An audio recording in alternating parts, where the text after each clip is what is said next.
everyone, welcome back to my channel. My name is Emily and this is the Astral Library. You can kind of notice we are in my office, which means we're gonna be doing something with my computer. And that, of course, as you could tell from the title, is a tier ranking list of every book I read in 2023. So I thought it'd be fun before we jump right into 2024 reading to have a nice look back on everything that I read for 2023 and kind of my general thoughts on them, just at the most basic level. Did I love them? Did I hate them? I have a total of 82 books on this list, which is crazy. I think last time I checked in with you guys, I said I was at 79, but I ended up reading a few more books before the year officially closed. So we're going to be getting a look at that, as well as any books I had read before I started my YouTube channel. Because I believe I started my YouTube in June of 2023. So there's a whole 6 months of books that you had no idea that I was reading. So I think this is going to be really fun. Just take a look at them. I have my tier ranking list all set up now. So let's go ahead and switch over to that. So you can see from here I have a 6 ranking system. So the top of the top is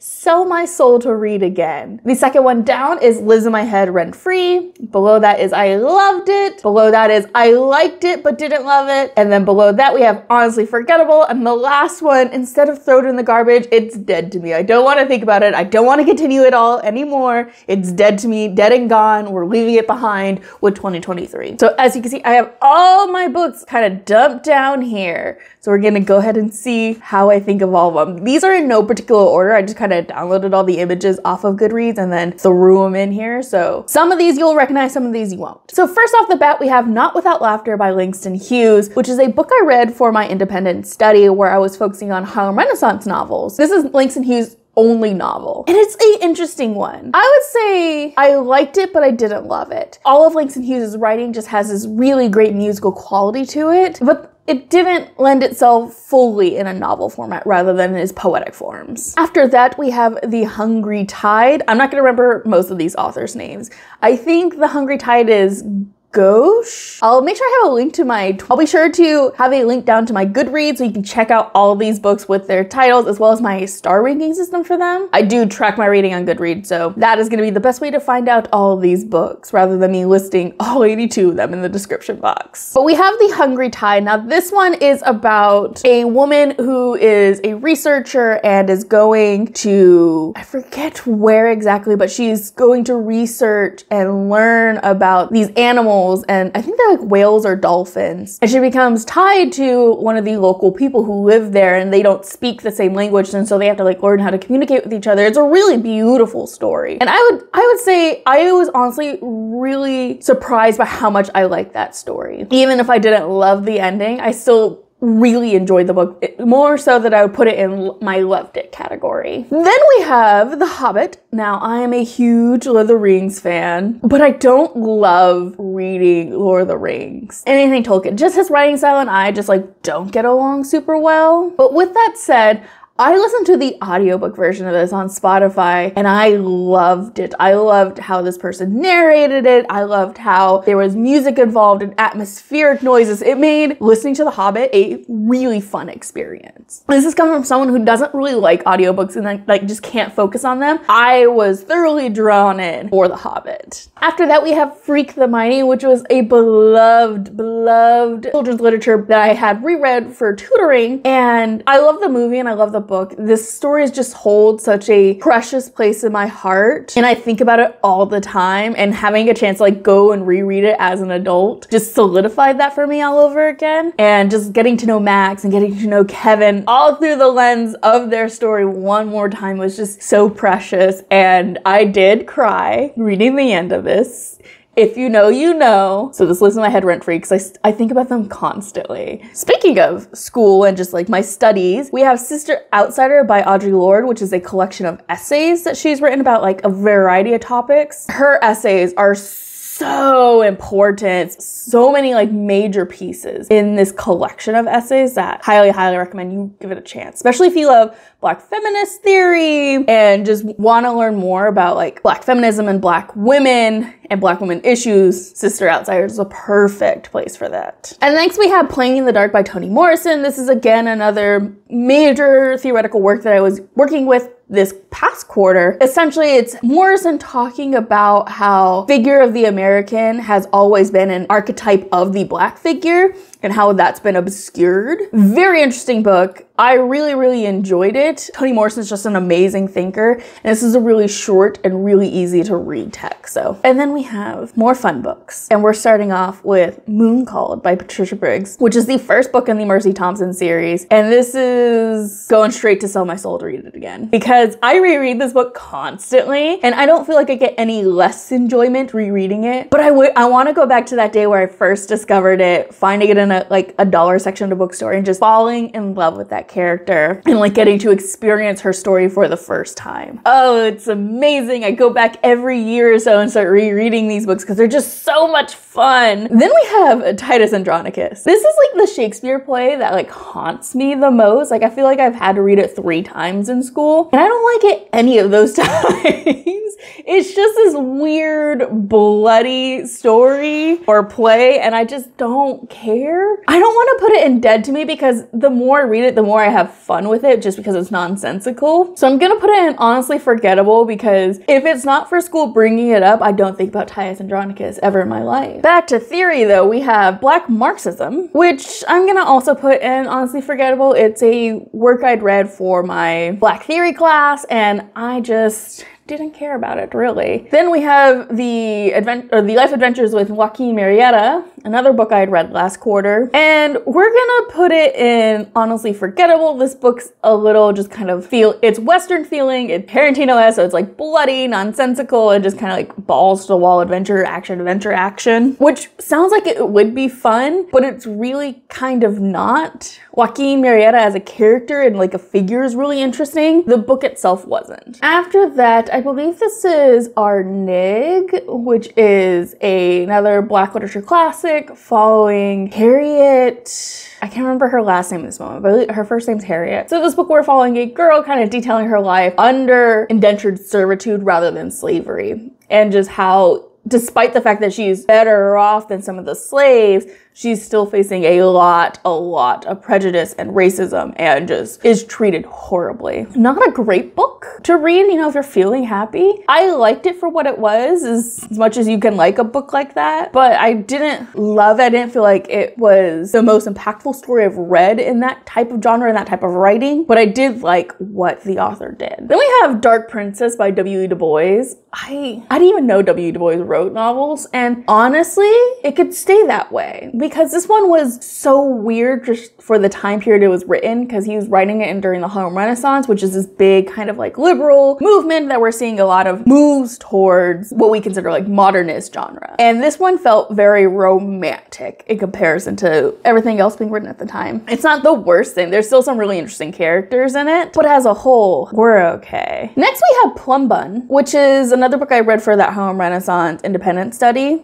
This one I enjoyed a lot more than I like Dark Princess. It very much reminds me of, well, Narcissus Passing, but in majorly different ways. So I would probably put this in I liked it, but I didn't love it. And then we have Benito Serena, which we're just gonna immediately move to dead to me. I do not like Melville's writing. I did not like this book. It was just kind of boring, and if I can go the rest of my life without having to read Melville, I will. Okay, I promise you that. You know, we're getting a lot of my like school books up first, which just means we'll get them out of the way and then we can just focus on the fun books. But up next we do have Scenes of Subjection, which is another literary theory book focusing on how slavery and just like the idea of slavery has been kind of treated and viewed throughout history and in culture, and how it has lingering effects on society in ways that we don't always expect. It's a book that has become integral to my own work for my dissertation, so it lives in my head rent free. I feel like I'm constantly going back and like citing this book and citing everything that's being said in it. Book I am so happy I came across in 2023 because it was worth every second. So much so that even though I had a free PDF, I went and bought my own copy of this just so I could have it and annotate it. Okay, next I have Blacker the Berry, another Harlem Renaissance novel, which follows a darker complexion Black woman and just everything she's lived throughout life. And she's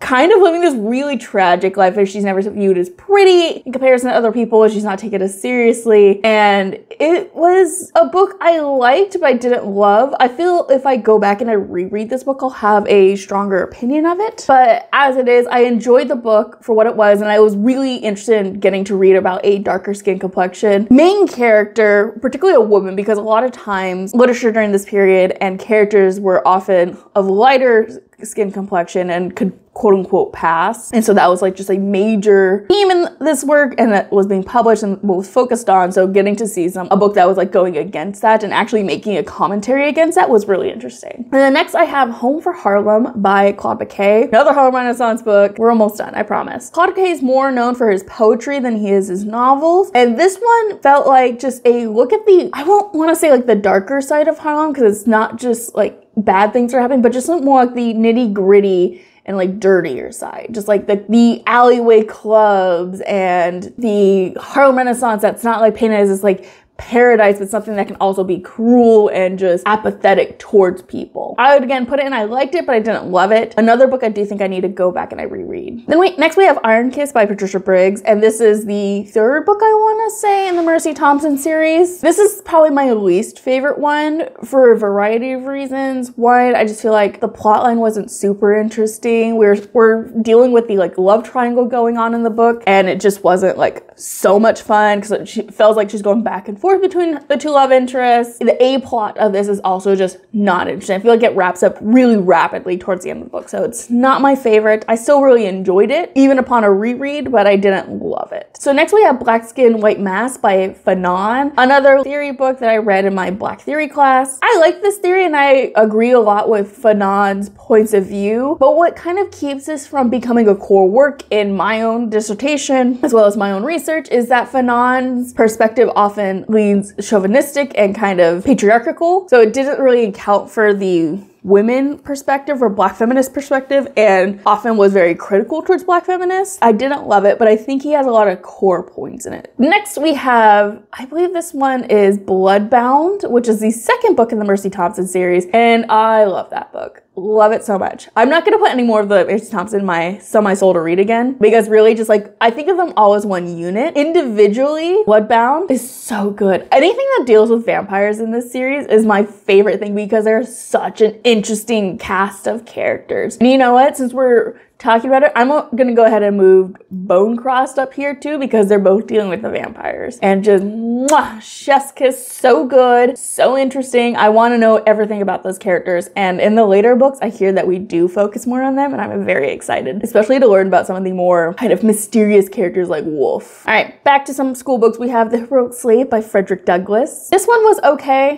It's very interesting in how it's told, in that we get the whole story through white male narrators, and it's interesting because we are still focusing very much on Black bodies and Black characters, but only through the lens and the eyes of these white male figures. Very interestingly told, very pointed messages that Douglas is making in that. As a story, it's not super memorable. We have Zong, which is a poem of a sort. I don't know how to explain Zong, but Zong was written in response to the Zong case of the Zong massacre, which became a legal case where a slave ship had purposely dumped their slaves overboard and tried to collect insurance on them. And the insurance company was like, no, we don't want to pay you for that. And it led to a whole scale investigation. Norbeece Phillips took that kind of legal documentation and legal transcripts and broke it down into a poem. It's very, very interesting in how she's done that. It's something I would say you have to actually pick up a physical copy to really appreciate. I enjoyed it. I can't say I loved it. It's a little too experimental for me, but I'll put it at the top of the category because it's still very interesting to read and something I've never actually read anything like before. After that, we have Silverborn. This is another Mercy Thompson book, focusing again on the Fae. I just didn't love it. I felt like there was a lot going on in this one that made it a little less enjoyable. Okay, but then we have Captive Prince. I'd sell my soul so many times over to read Captive Prince for the first time again. The best enemies lover stories by far, period, no competition. After that though, we have 3 Times Lucky, which is a middle grade book I read for tutoring, and surprisingly, I really liked this book. I didn't think I was going to. I'm not a middle grade reader. I just find them not as engaging for me as an individual, but I really enjoyed this book. I thought it was a lot of fun. I thought it was sweet. The characters were really funny, and the story was actually really interesting. Next, we have Written in Red. This This book constantly lives in my head rent-free. I'm constantly going back and thinking about the world of Written in Red and the characters in it and just the way Anne Bishop had crafted everything put together. In fact, the reason why this book is on my 2023 read list is because I was thinking about that book watching a movie and I was like, I have to go back and reread it. And so I did. Next we have The Kitchen, which is a graphic novel / comic books series. This is the bind up of them all. It's about 3 women whose husbands are like working the mob and all their husbands go to jail and they decide we're gonna take over the business and do better. And they do, and they're such badasses. I watched the movie that came out a few years ago and I really, really liked the movie. I hated the ending. And so I picked up the comic just in hopes of seeing like what is different about it. And the ending is a lot different than it was in the film and I'm very happy about that. So I really, really enjoyed this version of the story. I really enjoyed the movie too, don't get me wrong, but I think I enjoyed the comic more than I enjoyed the film. After this, we have the series that I expected to hate, but I ended up loving, and that's the Mindfuck series by S.T. Abbey. We're just gonna do this. We're just gonna dump them all. It lives in my head rent-free. I tell people about this book all the time, even though it's completely fucking unhinged. I still love it. It was so much fun. I devoured this series, okay? Embarrassingly quickly, but it was still so much fun. And I think I've been telling myself I'm gonna go back and reread them. I just haven't gotten around to, but I need to do it because they were so much fun and I just want to relive that fun. Back to some school books, we have Black on Both Sides, which is focusing on the trans experience. I'm putting this in Honestly Forgettable, not because I don't think this is a really important book and a really interesting book. It's just I don't remember reading anything of it. I read it, I think I skimmed it to be honest. I just didn't have time to devote myself to this like I needed to, and so I glossed over it, and it's glossed over in my memory. I could not tell you a single thing I read from that book. Then we have Raise High the Roof Beams and Carpenters and the Seymour Story by J.D. Salinger. So this is 2 short stories kind of combined into one, and really it's only 1 short story and kind of like a unfinished short story about the Glass family, particularly about the oldest brother Seymour. I love J.D. Salinger, and I think the Glass family is one of the most interesting like literary families that we see kind of develop in multiple parts. I'm gonna put this in loved it because I really, really liked Raise High the Roof Beams. I don't like Seymour only because J.D. Salinger's thoughts kind of like word vomited on a page. That's kind of the general consensus of like what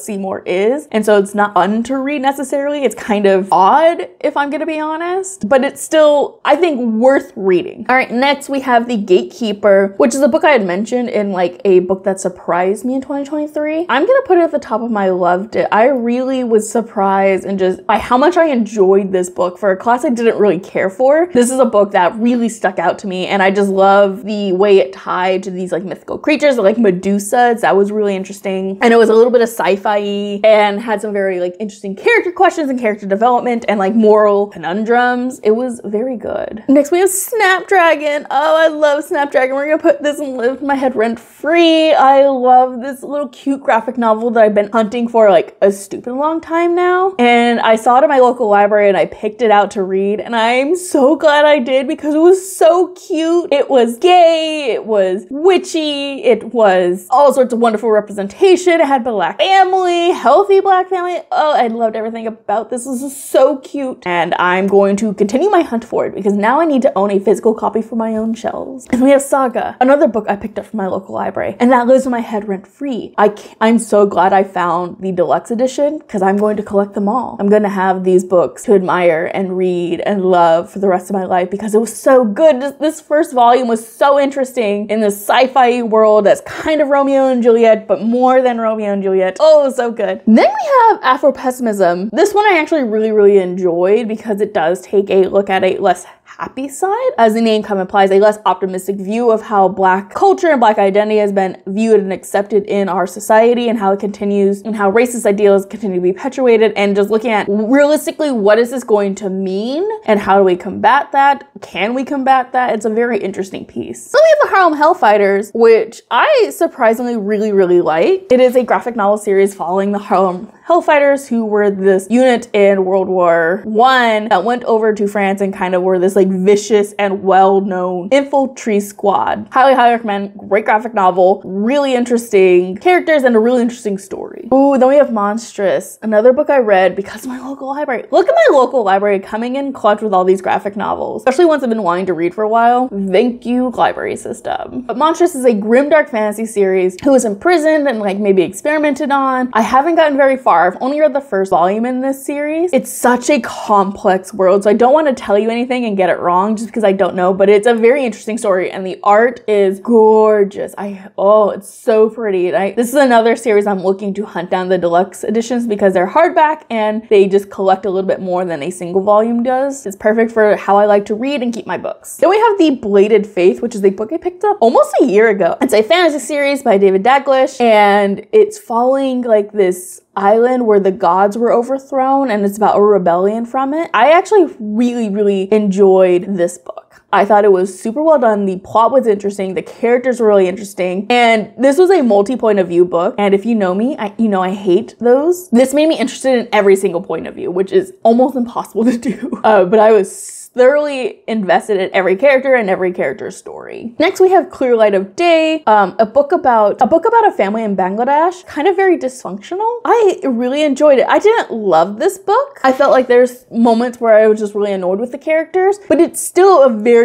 enjoyable book that I would recommend reading. Then we have The Graveyard Book by Neil Gaiman. My first ever Neil Gaiman book I read and I loved it. It was so cute. It was eerily creepy for a children's book and I hated the ending, but it was beautiful and it was well written and it was engaging. Oh, then we have Belle of the Ball, another graphic novel. This one is a sapphic graphic novel. It was very cute and very sweet and all the characters and the relationships were following. It's kind of like a nerdy girl jock love story, but with a twist and the jock's also kind of a nerd. It's very sweet and it was very cute and it was unexpected. Oh, then we have 3 Axes to Fall. I'd sell my soul to read that. The entire series. The Grave of Empire series, I would sell my soul to read again, but particularly 3 Axes to Fall, just because I want to relive the absolute misery I had reading about the death of one of the characters. I didn't know you could make me go from hating a character so viciously to sobbing. I'm talking actual sobbing in the middle of public at this character's death. Like, that's some powerful writing and just way you connect to a character. And it lives in my head rent free, but I would also just pay so much money to reread and relive that moment again and just relive that whole journey because this was a really great conclusion to the series. Oh baby, then we have Dark Rise. Oh, I could talk about this book for hours. We're gonna pop this. And where's the other one? Where's the other one hiding away from me? Dark Air, boop. I have a whole vlog dedicated to how much I love these books and just my visceral reactions to them. Just like Captive Prince, I would sell my soul to read these books for the first time, and especially Dark Air. I'm so glad that that book is immortalized on my channel because I was going through it in that book, going through it. All right, but I'm not gonna talk about it. We're gonna move on. So next I have The Adventure Zone, The 11th Hour. I love that book. I love that podcast and I love this installment. This lives in my head rent free because this is the moment the story really shifts, in my opinion, and that we get a glimpse of the more complex and deeper side of what Griffin had planned in the Balance arc. It will always have a special place in my heart because of that. Oh, and then we have the next Dead to Me book, and that is The Blood Gift. I hated that book so much. It was bad, it was whiny, and nothing happened. Never again. Never again. It's dead to me. Okay, it's staying in 2023 where it belongs. Then we have The Coven, which is another graphic novel. I liked it. I didn't love it. I feel like the story just kind of developed really quickly, and it was just dealing a little bit too much with teenage angst problems. Like, talk to your parents, kids. Don't try to, summon the dead and do necromancy bullshit. It's probably, banned for a reason. But speaking of necromancy bullshit, we have Dracula. I don't actually know anyone who's read Dracula. Maybe one other person. But we all know the story of Dracula, right? And just the influence Dracula has. But I never read the book. And so I said, you know what? I'm gonna read this book. And by read, I mean listen to the audiobook as I drove to school for a few weeks. It was pretty damn good. It was very interesting. And I'm glad I can say I finally read it now. And to have checked that off my ever-growing list of classics I need to have read in my life. Oh, and then we have my last read that I did for 2023, and that is Heartstopper Volume 5. I love these boys. I love this story. It was so sweet. I'm so sad it's gonna be over in the next volume. I'm not ready for it to be over. I do say goodbye to Nick and Charlie because they're so sweet and I love them so much. This new installment was just so great and very cute. Oh, you know, kind of going with a graphic novel, we have Project Knot, and the art was super gorgeous, and everything about it was really interesting, particularly because it has a moral conundrum in it that I wasn't expecting, and that I really liked how it was dealt with and how the aftermath. It wasn't like one of those things where the character's like, and then we solved it and we lived on with our lives. Like, we see a lingering trauma response to the events of the book, and that was very, very interesting. Oh, and then we have Tomorrow and Tomorrow and Tomorrow, another book that made me cry. Oh, do I put this Live in My Head rent free or I loved it? I'm gonna go Live in My Head rent free because I think about the structure of this book a lot. I think it's a really, really cool way to structure a book and a great example of how incorporating the subject in your book into the organization of it, which I feel Gabrielle Zevin does so well. And just a great example of how to incorporate other media and mediums into a book. Like, this is a book about video games and it reads and feels like a video game, which was very, very fun. I do wish we got just a little bit more of an ending, just a tiny, tiny, tiny little bit more of an ending, but I still really, really enjoyed this. And I felt like the relationship between the two main characters was so fun and interesting to read and heartbreaking to read about, because they're two people who love each other so much, but are constantly like misreading each other, letting their own egos and personalities and hangups getting in the way of their relationship. And a platonic relationship. This is not a romantic story between the two of them, which I loved. This was a story about friendship and how much that can mean to a person. You know, talking about this, I want to read that book again. I want to read and experience that book again for the first time because I really, really enjoyed it. And I talked myself up. It's going to sell my soul to read again. All right, then we have The Foxglove King, which is a book I picked up for the Magical Readathon. I like this book. I didn't love it. I'm interested in the storyline, but I just felt like this book was a little flat. I felt like it was nothing really special and it was a little slow going. I do feel like we're gonna get more interest in the next book because we uncovered some secrets and we built up this world finally. So I'm interested in seeing where it goes, but I'm not like chomping at the bits to get it. Then we have the Forest Hill Bootleg Society. I really didn't like this book. It's a graphic novel about these like 4 teenagers who start bootlegging anime and selling it to their friends. None of the characters were likable for me. And the ending was just like this really bittersweet, sad ending, which normally can be okay if it's done well. I felt like it didn't resolve anything for me. And I felt like it just didn't resolve the story. Then we have The Lover by Silvia Moreno Garcia. I really, really liked this. I thought it was super sweet, super interesting. And for a short story that was only like 40 or something pages, it held my interest for a very long time. Then we have Watch Over Me. This is another book I listened to on audiobook and I remember nothing of it.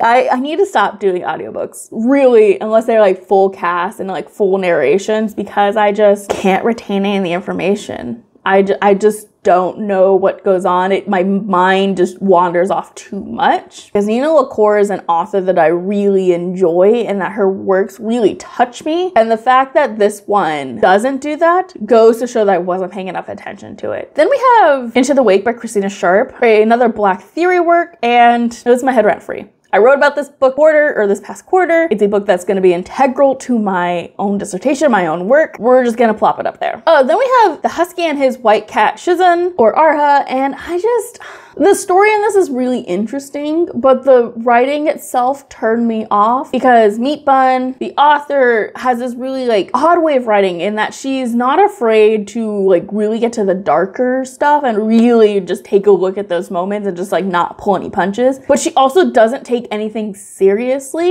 It just made me not want to take the story itself serious and like these really key moments seriously because it's like dumb humor jokes. And that again was fun for a bit, but it was like constantly over and over in the book. And I was just like, I don't care. So I probably won't continue with this series, but if the drama ever gets released, I will be watching that. All right, then we have Robin. So I love these Teen Titan graphic novels coming out. They're my favorite. And the next is Starfire, which yes, I love Starfire. She's my favorite. And I love Gabriel Piccolo's art. So these have been so much fun coming out and I'm so excited and so happy for him because I've been watching him draw the Teen Titans for fucking years, and to see him become an official artist for DC, so great. Almost to the last row. So we have Final Girl Support Group by Grady Hendrix. I liked it. I didn't love it. I felt like it was a really interesting book because it felt like a slasher film, but it it went a little too long for me. I wish we got to it a little quicker. And then another beloved series that I'm just gonna put it out there. I did not like Kingdom of the Feared. This is the final book in the Kingdom of the Wicked series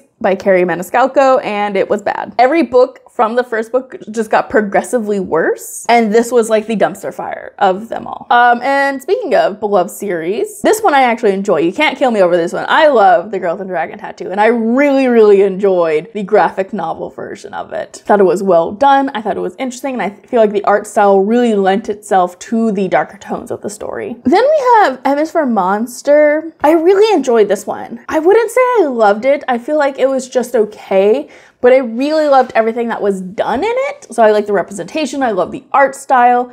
The story fell just the tiniest bit flat for me. And I feel like if it was a bit longer or dived a little bit more into certain aspects, I would enjoy it more and I would put it in the loved it category. But I'm still really interested in seeing Talia Dutton does with her stories, because this was her debut graphic novel. So I'm very interested in seeing what she comes up with next. Then we have Grandmaster of Demonic Cultivation, Volume 2. I wanted to love this book, but it was a part of the story that just like wasn't interesting, and it translated in the book. The book wasn't interesting, and it was boring, and it was slow, and it took forever for me to get through it. It put me off, honestly, of that series, even though I know I love the series so much. So we're gonna leave it, and I liked it, but I didn't love it. Contrastly, I fucking adored Gemna. I waited so long to read that book, and it's a mistake because it was so good, and I'm so mad at myself for not reading it because it was so good, and it held my attention. Liz my head rent free. I can't wait to pick up the next book in that series, Obsidian, and to finish off a series. It's gonna be so much fun. Oh, next one is such a good one. This is Chain Gang All-Star, and I would sell my soul to read this again, even though this book hurts me.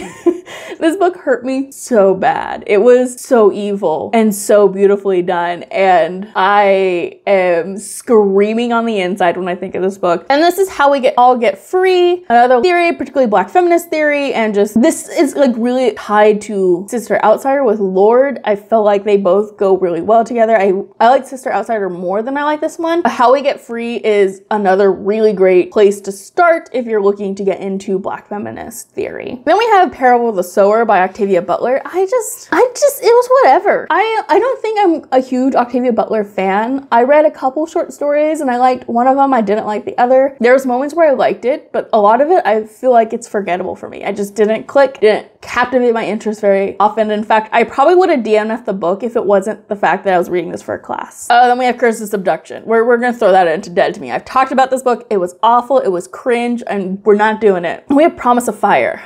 I'm torn for this book because I really liked part of this book, or rather, I like the majority of this book. But then we get the ending, and I really didn't like it. I'm gonna put it in loved it, because for the majority of the book, I was vibing. I had such great times. I love the characters. I love the plot. I love the relationship between the two main characters. That was all great. And then the end of the book was just dragging out this like miscommunication for so long. Stop being oblivious and just find out the secret that's being held, because it's not a very well kept secret. It's fine. Overall, I still really enjoyed the book, and I will continue the rest of the series eventually. And the very last book on this list is The Sapphire Altar, which is the sequel to The Bladed Faith. And it just wasn't as good as The Bladed Faith. It was actually, I'm gonna put it down, honestly forgettable. I liked a lot of moments from it, and I think there was a lot of great development, but the majority of this book was just us finding out the same secret over and over again in every character's perspective. Like literally they're telling us the same secret over and over again, just from a different character, hearing about it from another character we saw learn it 2 chapters ago. It was not fun. But the moments we did get of character development and the story moving forward were really interesting. Most of this book is forgettable, but the parts that weren't, I did really enjoy. And I'm still very much looking forward to the last book in this series, which I think comes out this month. I'll have to double check that, and I already have it pre-ordered, so I'm pretty sure you'll see a vlog of that when it does come out. All right, but that is every book I've read in 2023 in ranked order. I would say it wasn't my greatest reading year in terms of just like books I loved, but the books I did love were just such great hits that it kind of overshadows all the ones I didn't like or I just felt mid about. So we'll have to do this again in a year to see what differences there were. Am I gonna read more books that I would sell my soul to read, or am I gonna end up with more books that are mid for me? But thank you all so much for watching. If you like this video, please consider leaving a thumbs up and a comment. Let me know best read book in 2023. What was your worst read book in 2023? 7.3. Take those criterias any way you like, but just let me know. Or if you watched this far and you don't have anything to say, go ahead and leave me a thumbs up emoji to let me know that you were here, that you saw me. I appreciate each and every one of you for watching this video. And if you want to see more content, please consider subscribing. It helps the channel out and lets me know that you want to see more videos like this so I know what to film in the future. But that's it for me. I will see you guys in the next video. Bye!